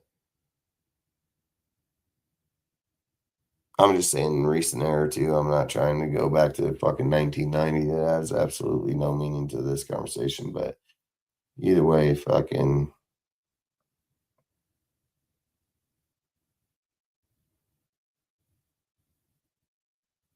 Yeah, so I would just think about the quarterback position a hell of a lot more than just people getting gun ho on one quarterback, one guy in the whole draft, and that's the guy everybody just locked onto, right? Just coincidence? You just think that was coincidence, right? You think next year when there's fucking 8 dudes, there ain't going to be Raiders split on multiple quarterbacks? Multiple. This year we're not because there's only one guy, right? It's just factual goddamn truth. I mean, fucking most people didn't even know who Canvas was until he got into the playoffs. So why would they want to look at Trinidad? Because they don't even know who the fuck he is. They didn't even know who the fuck he was until they seen him in the playoffs. Then they're like, oh, this guy, he can't be that good because I don't even know who this guy is. You know, yeah, because you don't fuck pay attention to football. What you do is you parrot what other fucking people say. You listen to fucking people's shit, and then they get you brainwashed thinking that that's the only fucking guy. Well, I don't do that. See, I go and test my own theories and my own knowledge, and I research my own players, and I sit there and say, damn great line, damn great fucking team, wide receivers, halfback. Could this kid do this in college or the NFL? Yeah. Does he make NFL throws across the deal in college? No. Could he do it in the fucking combine and fucking show? Yes, most definitely. I'm not going to say that the kid is in there. What I'm saying is he ain't going to come doing that for us right now. And if we get his ass beat up in year one, you just never know if it's just going to demoralize that motherfucker or will he be a Derek Carr? You know, fucking, what was he like? 0-11, 0-13 before he even won a fucking game. I mean, you know, some guys can't do that shit. So, and if he's able to do that, then great. I get that. I get the fight and I get it. Why do we need him to do that? Why should we put him through that when we just go get the players I said and they don't struggle at all? They actually develop. They actually go out there and fucking start out with good careers. And then when we draft the guy next year, when we got the O-line fixed, we got our defense fucking competing with the offense and the offense competing with the defense, then bam, he gets quarterback. That's how you do shit. That's how you win. That's how you fucking win. But you can't win if you don't have the draft picks to get those players because you kept the one fucking guy. One guy for a possibility of 8 first-round picks. Like, fuck no. Adios, bro. See you later. Hope you do great. I hope you win with the motherfucking Jets. Because you know why? I don't have no relation to Fernando. I have no personal feelings to that fucking guy whatsoever. He is a draft pick in the draft. That's who that motherfucker is. So if my draft value is shooting up to 4 first rounds, 5, I'm doing it. I don't give a fuck. I don't care. I have a better chance to pull fucking I don't know, fucking autographed Tom Brady rookie card and, having 8 picks versus just pulling one fucking pack and hoping I got it, like, nah, I'll take the 8 chances. I'll have 8 chances. You guys have 1. We'll see who gets there first, And I get it, dude. I don't discredit any fan that likes Fernando. I don't discredit any guy that wants him, man. I absolutely don't.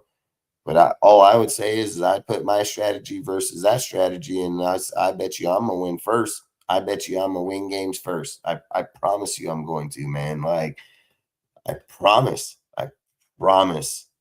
If Fernando enters next year's draft, he's barely top 5, maybe 6th best quarterback in that draft just right now. So let's just say that some of these dudes just go out there and ball the fuck out. Yeah, that guy gets pushed down the board even farther. I mean, in competitive draft class, we're not getting the best quarterback. So if we're not getting the best quarterback in the draft class that's only 1 year apart, I mean, better pump the brakes on that shit for a second. Don't get so desperate you're willing to get on your knees. Like, don't do that, man. Yeah. You're going to hurt yourself.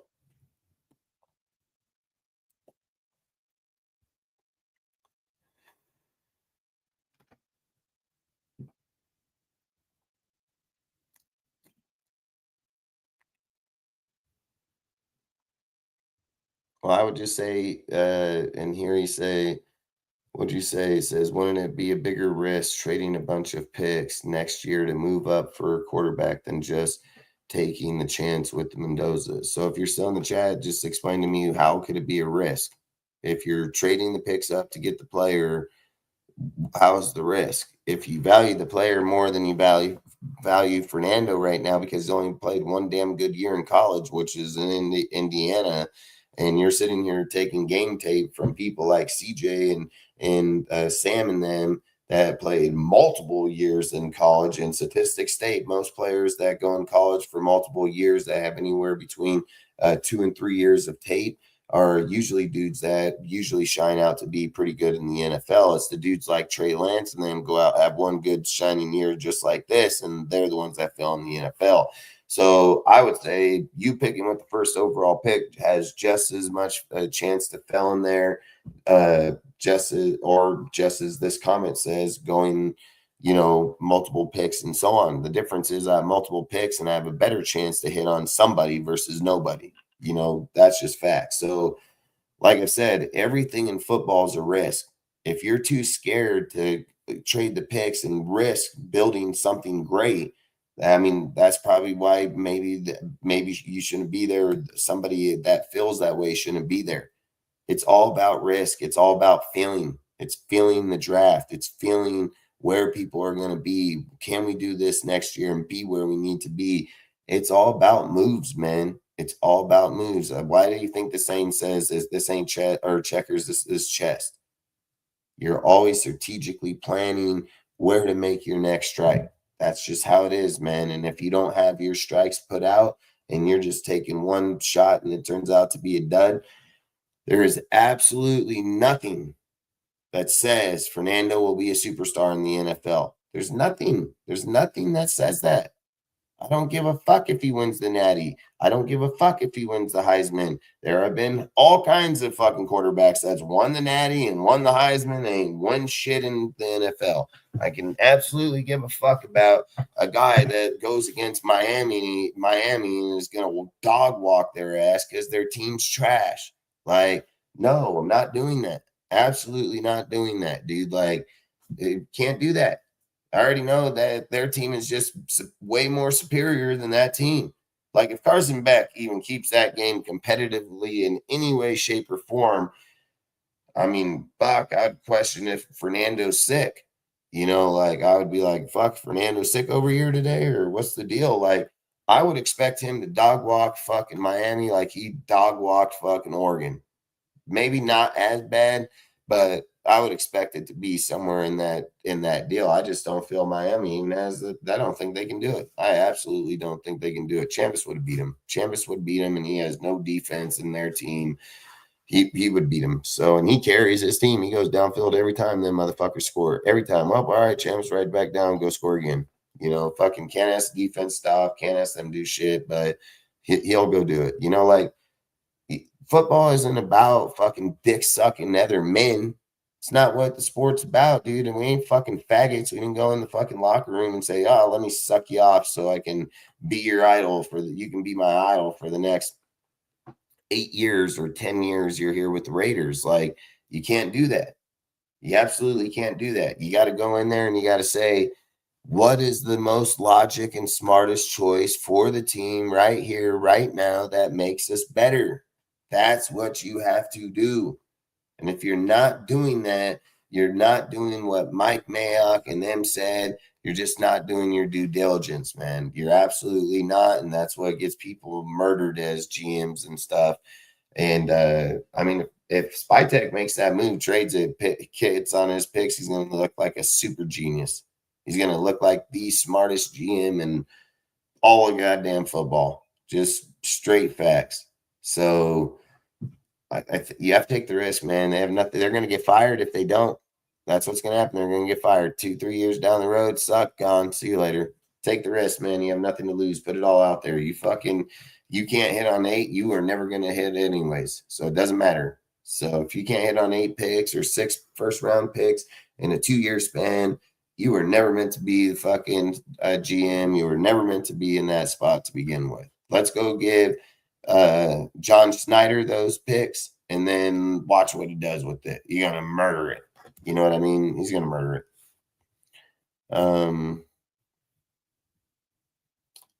it. Trade back. Well, why did I pull that one up? Oh, right there. Trade back. Let the Jets give us a bunch of picks for Mendoza so we can build a good team. Listen, SCV, I 1000% agree. Like, it's not even a fucking debate. You know, what is this? Clint Kubiak is head coach. Listen, man, Clint Kubiak has personal problems. Clint Kubiak has head coaching problems when it comes to gelling with players. If you were bringing Clint Kubiak right now as the, OC and let him go out there, develop with the players for a year or two, then you're promoting him to a head coach, I probably would have no issue. But from reports that I've heard with Clint, he can end up being another Josh McDaniels real fast, man. So I don't think I'm going to go. I don't think I'm rolling with that fool. Rosetown, appreciate you, bro. Really do. Late Yonder, really do appreciate it. Why trade Max if he wants to be here? In my opinion, I'm only trading if you ask out. Max don't own the team. Max don't own it. Mark owns it. Mac is employed by the team. At any given time that there's value that can be added to the team, then you have to take the value. Like, that's the game. Listen, players get paid to play. That's what players get paid to do. Coaches get paid to coach. That's what coaches get paid to do. GMs get paid to run the fucking team. That's what they fucking do. You know what I mean? So at the end of the day, if Clint can't handle his own locker room or his own staff, he turns into another Josh McDaniels, and we're really fucking screwed. Like, we're really screwed. I think Clint Kubiak's a really dangerous hire because you are absolutely just hoping on his offense. That's all you're doing. You're absolutely hoping on his offense, and that's just facts.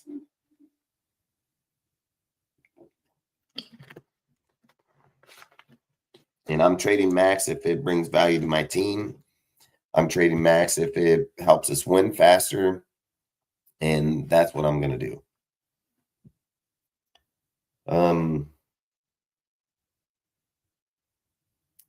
So, yeah, I mean, I don't know. I didn't want to be on here hell late tonight. I just wanted to come on and talk about the Dante. Wanted to talk about that we most definitely need to think about trading that draft pick and heartbeat, dude. I mean, we ain't obviously ain't going to do it till we're getting close to there, but that's got to be a very hot topic, especially the second Dante Moore dropped out.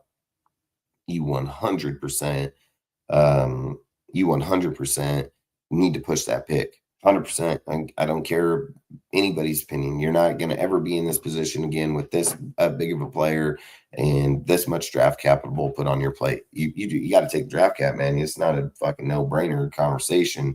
I've said it. If our team was ready to win right now, I would say get Mendoza. I have zero issue with it, but we're not. So I'd rather take the picks. I'd rather build up the team and go win like that.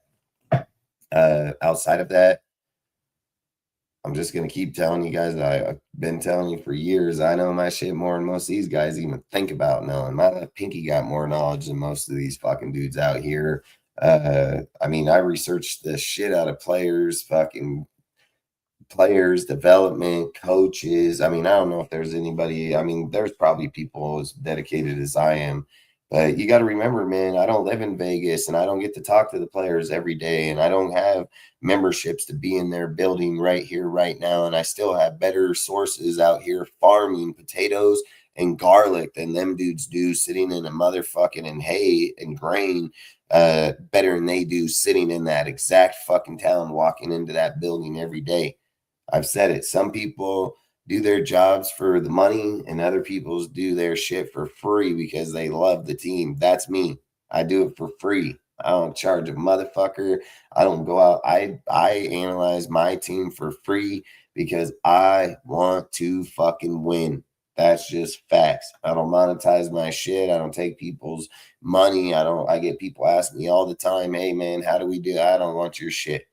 I just want to fucking have logical talks. I just want to let people hear about shit that other people are afraid to talk because they're too pussy. It's just facts. They're just too fucking pussy. They're too afraid that their fan or their chat's going to disagree with them. And, you know, God forbid, can you have that? Because then they won't give them no money. If you just agree with everything they say and hit a certain group, they're just taking your cash, man. And you guys are paying, like, this is the thing I've never understood.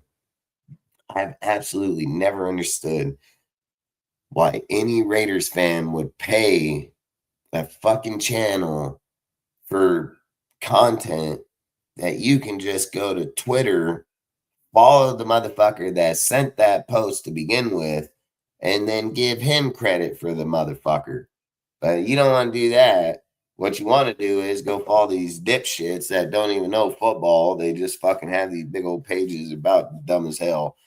And they fucking put up super chat, say that we're not even going to talk to you if you don't super chat us. So that's trash as fuck to begin with. And then you're like, we're going to take your money. So you be a member to me. You be a member to me.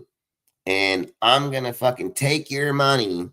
And then I'm going to go fucking get this information off Twitter from the motherfucker that heard it. And I'm going to tell you, like, I fucking knew it. Get the fuck out of here. Get the fuck out of here. I talk about shit that you can look on my post that I made up long before any of these motherfuckers put it on Twitter. And I'm talking months, 2 months. Like, my shit way the fuck ahead of these motherfuckers. These guys' conversations is just fucking comical because it's when Twitter goes off, they go off. It's a fucking joke. Like, you're stealing other people's content, bro. Like, that's exactly what you're doing. The second you went to Twitter and you took some dude's shit and said that that's yours, and now you're charging a motherfucker like that, that's got to be criminal. That's got to be criminal. You know why I can talk about Dante Moore? Go show me a motherfucker that posted Dante Moore was going back to college before I did. Show me that motherfucker. Show me timestamp. Show me that when everybody said Dante Moore was the first top #1 prospect, go to whose page and look up who said Dante Moore sure in the fucking prospect #1 in this motherfucker. And whoever said that, Mel Kiper's trash ass need to get off the meth and go the fuck back. What did I say? I said this guy sucks. He don't, when he's up, he's up, he's down, and this motherfucker needs to go back to college for a year and learn some motherfucking football. It's exactly what I fucking said. And you know what people said? Oh, this guy, he's elite. He's top guy, man. He's #1. He's better than Fernando. Yeah, you're dumb. You're absolutely fucking retarded, dude. And you need a yellow fucking sticker, dude. A star. You need gold star, dude. Like literally, like you're gonna sit over here fucking tell me that this motherfucker can't fucking do shit when his team ain't doing shit, and you're gonna tell me he better than this guy over here on the best team in football, right? Yeah, you're absolute fucking moron. You're absolute fucking moron, dude. Like, that's not how it works. It's not how it fucking works. Now, one guy can say bullshit, and the other guy can tell that guy it's fucking bullshit. And now if the guy that's saying bullshit don't want to believe it, that's his fucking fault. But you ain't going to convince me of your dumb shit. That's just straight fact. I know my shit. I've played that game. I fucking know what players look like. I know what fucking good players look like. And motherfucker, I know he'll be good. I won't argue that he'll be a good player. I am not bagging on Dante Moore like that, but he'd be embarrassed this year. He'd sit his ass on the bench. Motherfucker, 2nd overall pick in the draft. He's sitting on the fucking bench like for 2 fucking years. Yeah, what a goddamn great prospect you got there, you know? So yeah, no. And we would have done that. You know why? Because Mel Kiper's fucking retard ass fucking told you to do it. Like, that's why. And then you start hearing all these other guys parrot it. Let's go pull up YouTube videos. Like, let's be as cutthroat as it fucking is. Let's just go pull up other YouTube videos of how fucking big old channels be talking up that motherfucker. And half these dudes didn't even start talking about Fernando until probably the last week of fucking college and into the goddamn playoffs. That's when these guys fucking started talking up this shit. I didn't hear none of these motherfuckers over here in weeks 5, 6. Fucking nothing, man. These guys they're fucking ghosts, dude. Like, they show up when the team sucks in the NFL, and then they're like, oh yeah, I pay attention to both every single week. College, NFL, the whole entire time. Can't build the NFL unless you have college, man. Straight fucking facts. So yeah, I pay attention to it every week. I watch these guys start off shitty, and I watch them end strong, and I watch them start fucking strong and end shitty. I watch them go through their whole roller coaster fucking deal. And we'll have dudes like, oh yeah, I watched tape. You watch tape, right? Fucking what? Highlight fucking reel? You didn't even know the motherfucker a week ago, but now all of a sudden you just watched all this fucking tape. I did not fucking know. You can go over there to Old Fucking Miss and ask them for their fucking film, and you can watch all that shit. Like, no, the fuck you did not. You watched the highlight reel and talked on a player like you know who that motherfucker is. You absolutely don't know who that fucking guy is. You know, like, it's disgusting now. Some of these content creators will fucking talk about people. And what's even more disgusting is when a motherfucker tells you that I'm good at evaluating this position and you fucking suck at it. You fucking miss and hit on those dudes all the time. I've told everybody from day one, my strong point quarterbacks, I've said it from day motherfucking one, and I've knocked it out of the fucking park 100 out of 100. So no, fuck no. I don't fucking miss when it comes to that. I don't give a fuck what a guy tells me today and tell me, Dustin, you're wrong. You're wrong. I don't give a shit. Watch win the draft. We'll see who's right. I don't need to be right today. I absolutely don't. You know what I'll do? I'll go through every day for the next fucking 3 months knowing this guy dumb as shit. And then when we get there and be like, well, told you so. Fucking, I mean, I don't need to sit and glorify myself on people's not having the knowledge of the game. I can care less. I'm not here to make fun of them, dude. But again, if they're sitting here trying to tell me that it is and it ain't, I mean, yeah, they can fucking suck a dick. But I don't know, man. I'm not here to always please every dude. I'm not here to always please every Raider fan, dude. Like, there's a lot of Raider fans I absolutely can't fucking stand because they just absolutely dumb as shit. I always try to support them if I see them in public. Hey, Raider Nation, I have no issue with it, man. But when people sit here and tell me, like, oh, I'm a fucking diehard man, and I know this and I know that, and then I get them on the show, and then we start going back and forth, and I'm like, nah, you're a dick sucker, bro. Like, you might as well be wearing a fucking rainbow flag because you just dick suck the player, and you're not even coming up with any deal. Every argument is about this one motherfucker. So 50 fucking 53, 52 other motherfucking people on this roster have nothing. It's just this one motherfucker, right? That's the guy. Like, get the hell out of here. That's the craziest shit I've ever heard. And then when I hear that shit, listen, I'm not going to tell you who to like. I'm not going to tell you fucking you shouldn't like that guy. And I'm not going to say, maybe you're right or wrong. What I'm going to say is that you're not going to talk to me about a team fucking sport and only tell me one fucking dude on that team and that he shouldn't be let go and he's done all this shit when we've done nothing but fucking lose, no matter what their fucking D-line, what Max is doing. We lose. We are a fucking losing ass team no matter if he's good or not. Doesn't matter. There's no change, and you just got to accept it. You just got to accept it at some point, man, and be like, yeah, well, we suck. Just get our picks and let's move on. I mean, you just got to accept it. How about if we put two corners back there, they shut down, and then we start winning games? You're going to worry about fucking Max over there getting sacks. Like, I think we're looking at the game the wrong way now. I mean, we're absolutely looking at the game the wrong way. Sacks are good when teams are winning. Sacks ain't good when no one's doing shit. Like, it's just a fucking glorified. It's like, what was that movie where God, was it Coach Carter, right? Is it Coach Carter? I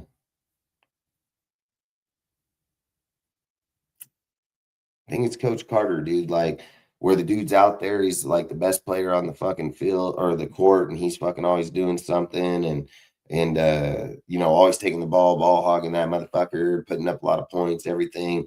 I think it was Coach Carter when he walked in there and he's like, oh, boy, fucking three, oh, fucking don't pass the ball, you think, oh, and just starts clowning this dude the whole time, just fucking basically like, oh, you fucking bad motherfucker. And the dude's all of a sudden, like, after a little bit, he's like, fucking, like, damn, man, and he was like, yeah, this ain't a fucking youth sport, motherfucker. It's a team sport, like, you got to get on the fucking train here. And I'm not saying Max in any way, shape, or form is not a team or on that. That is non-irrelevant in there. It's about putting the best team on the field for the people. And when you're talking about doing a build, it's always best to have the guys on rookie contracts. I don't care who they are. And then when those guys build up and you can't afford them, you got trade value. That's how teams are built. Trade value, man. That's, you use trades to get assets back on top of your shit, even when you have a shitty fucking year with no cap and no deals. That's how you run a successful organization, man. Trade cap. That's how it is. You can't sit here and look at the Raiders and say, who can you trade on the Raiders? Max? Oh, fuck. Good job. Oh, Bowers? Well, 2 out of 50 fucking 3. Like, that's it. Fucking Genty, I won't argue, maybe at 3, but probably no more. And if you're trading them, you're getting fucking 6th, 7th round picks that are absolutely just nothing, just the end of the pack, hoping to have some fucking luck, which, out of 5 years, a 6th round pick does good. And everybody's like, see, look, see. So you can't do that. Like, we gotta be smart. We can't have feelings. You got to do what's best for the team, man. Like, if nobody knows who Averill Reese is, you need to go watch him. I don't know if I can show his highlights, but I mean, it's just going to show highlights. I think people need to go watch some games, see what this dude did, because he's elite motherfucker, man. Like, he is bad to the bone.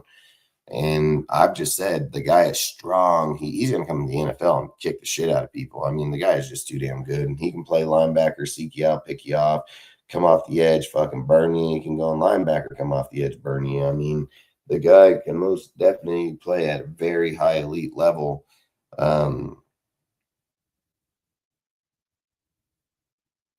And we're not losing out. Like, we're not losing out if we go that route. Like, we're absolutely not losing out. You still got a superstar ass fucking player. I mean, easily probably generational player for years and years to come. It is not a loss. It is absolutely no way in zero fucking hell that getting Avril Reese is a loss. It is most definitely an ad for sure. The only reason any person would say that it's lost is just because they want the quarterbacks. The only fucking reason, man. Avril Reese, look it up. You think I'm lying, man? It'll tell you, dude. He's a projected top #1 overall pick in the NFL draft. But due to team players' needs, he can be anywhere within the top 10 due to just team needs. Overall projection has him as the best player in this draft, period. So I've just said, like, we got to pay attention to those deals, man. I mean, they're not the stats for no reason. Like, those stats are not projected for no reason. Like, they most definitely have some value to it. But again, either way, I've said it. I don't take them or don't. I absolutely don't care. I just feel like we need to most definitely think about the trade, like 100%. And that's pretty much it. I mean, I think we can end it right here. Go from there. Really do appreciate all you guys popping up all night, man. Really appreciate it. Might go live tomorrow or Friday. Well, I don't know. Friday is the game, right? What's today? 14. No, it's the 19th, right? 14, 15, 16. So 5 days. I don't even know what day is today. Is it Wednesday? They're having that game on a Monday? Is that true?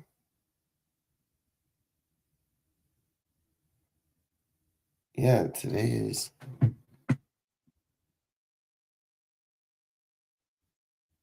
So what is that game, a Monday night?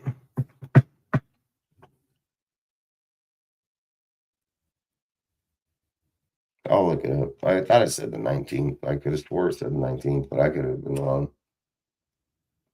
I can be wrong.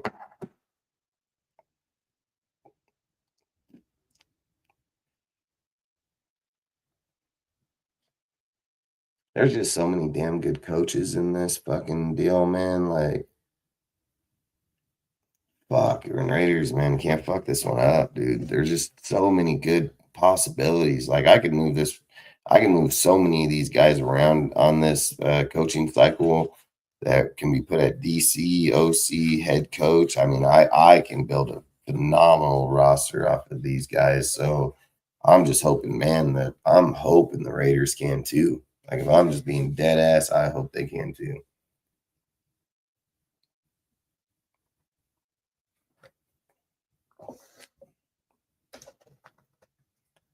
I would kind of be disappointed, man, if Tom Brady really did take the role and that he was going to do more for the team.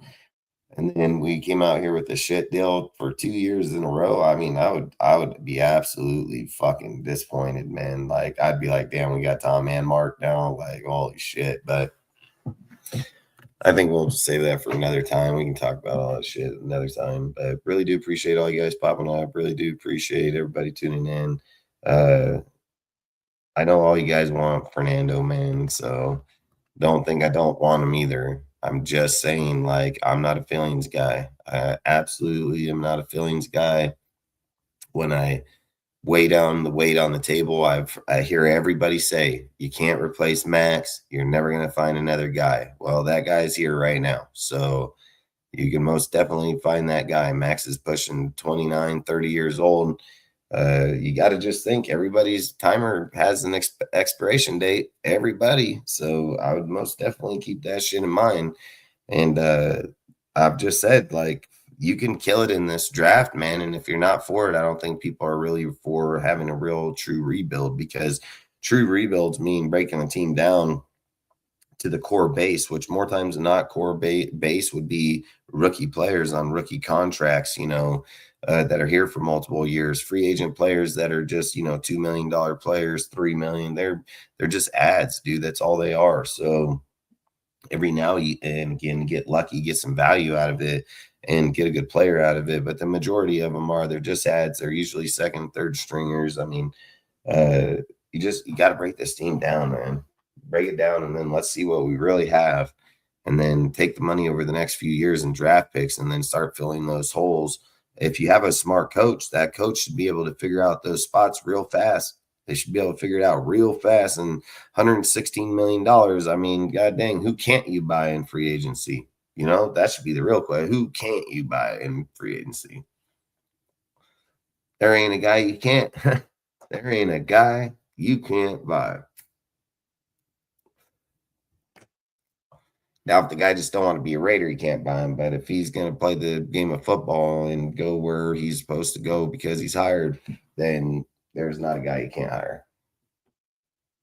And you cannot just hire one of them. You can probably hire 3 major key players, like at least 2, 100% 2. Even if you paid him $50 fucking million, you can still hire 2 of them. So imagine what 116 million is going to get you. 5, 6 good ass players. That's even at 20 mil per player. 20 mil per player give you 5. Damn near 6. You know, fucking drop it down to 15. You see, you're just picking up every time. Pick up. So either way, outside of that, I'll talk to you guys tomorrow, most likely, or Friday. I'm going to go from there. Raider Nation for life, baby. Appreciate all you guys. Thank you. Catch you on the next one.